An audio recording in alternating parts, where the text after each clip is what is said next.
Olá, meus queridos estudantes do 7º ano do ensino fundamental. Meu nome é professora Catiúcia Rico, sou professora de História.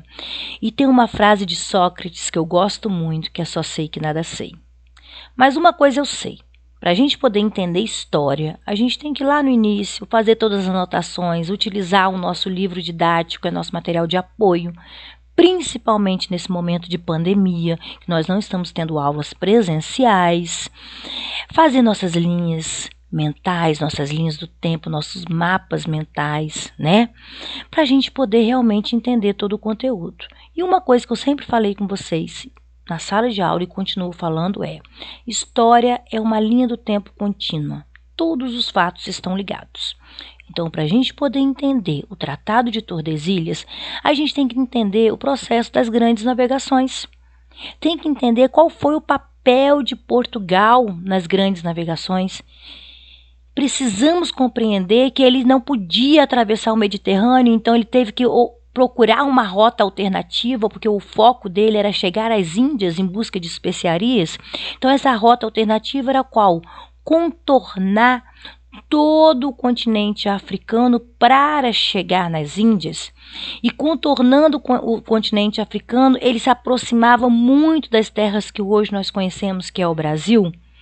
Entender também o processo de navegação dos espanhóis, como que Cristóvão Colombo, por meio de financiamento da Espanha e não de Portugal, porque ele foi primeiro no rei de Portugal, mas o rei de Portugal não deu muita ideia e ele acabou sendo financiado pelo reino da Espanha. Ele conseguiu chegar na América achando que era a Índia. Por quê? Porque Cristóvão Colombo era uma das poucas pessoas da época que imaginavam que a Terra era redonda. Então, podemos fazer esse caminho alternativo, vamos seguir reto aqui, contornar que a gente vai chegar nas Índias. Então, por isso que Cristóvão Colombo, quando chegou na América, achou que eram as Índias. Então, olha como um conteúdo está ligado com o outro. Vem comigo. Então, já sabemos que o Tratado de Tordesilhas de 1494, entre Portugal e Espanha, foi um acordo assinado na cidade de Tordesilhas, na Espanha, num castelo lindo, maravilhoso, mediado pelo Papa, onde Portugal e Espanha dividiam o mundo em uma linha imaginária. Sim, olha aí, no qual todas as terras a leste pertenciam a Portugal e todas as terras a oeste pertenciam à Espanha. Então, se é assim, a gente consegue ver, e eles tinham como referência o Cabo Verde, mas a gente consegue ver, então, todas as terras a leste pertenciam a Portugal. Então, entra todo o continente africano, a parte...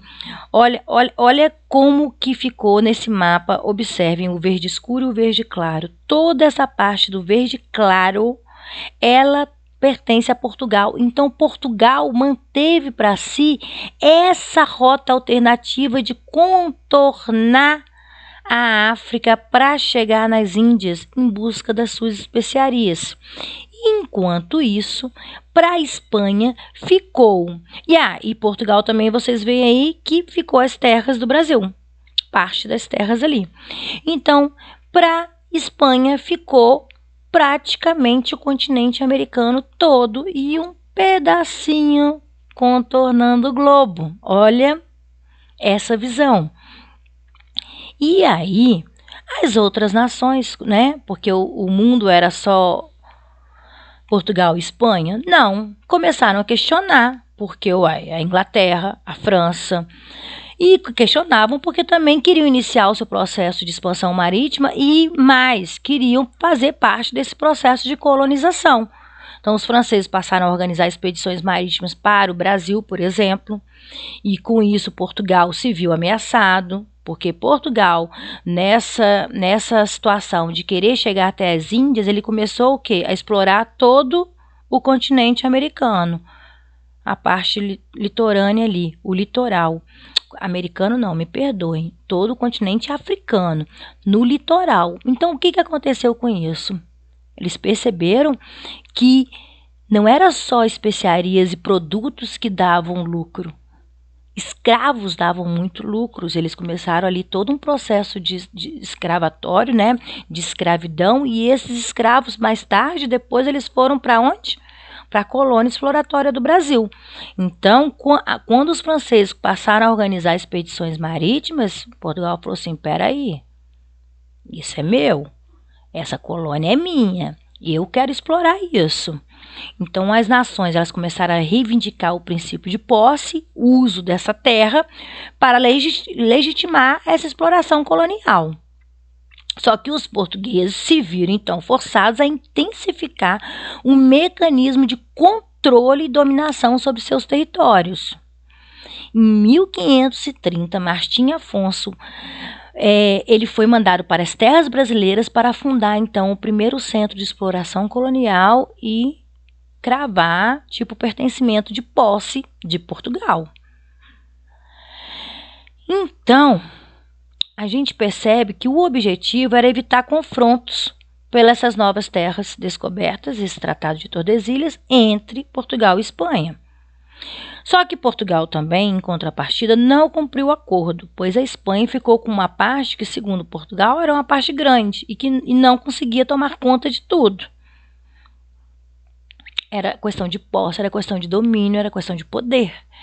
Assim, essa parte que hoje é o Brasil foi reivindicada por Portugal em 1750. O tratado foi desconsiderado, iniciando outro tratado, o Tratado de Madrid. Resumindo, então, o Tratado de Tordesilhas foi uma divisão entre Portugal e Espanha para a exploração da América. E o Tratado de Madrid, ele veio já redefinindo as fronteiras entre as Américas portuguesas e espanholas e estabeleceu os contornos do Brasil bem parecido com o que nós temos hoje. Garantiu a posse pela terra por ocupação. E no sul, Portugal cedeu a colônia de Sacramento, que corresponde parte do Uruguai hoje, atualmente. E é isso, pessoal. Esse tratado ele começou no Tratado de Toledo, depois ele veio para o Tratado de Tordesilhas e ele finalizou nesse Tratado de Madrid. Espero que eu tenha contribuído, espero que vocês tenham entendido um pouco. Não fiquem com dúvidas, procure sua professora, ok? Vamos tirando as dúvidas. Um abraço a todos e fiquem bem.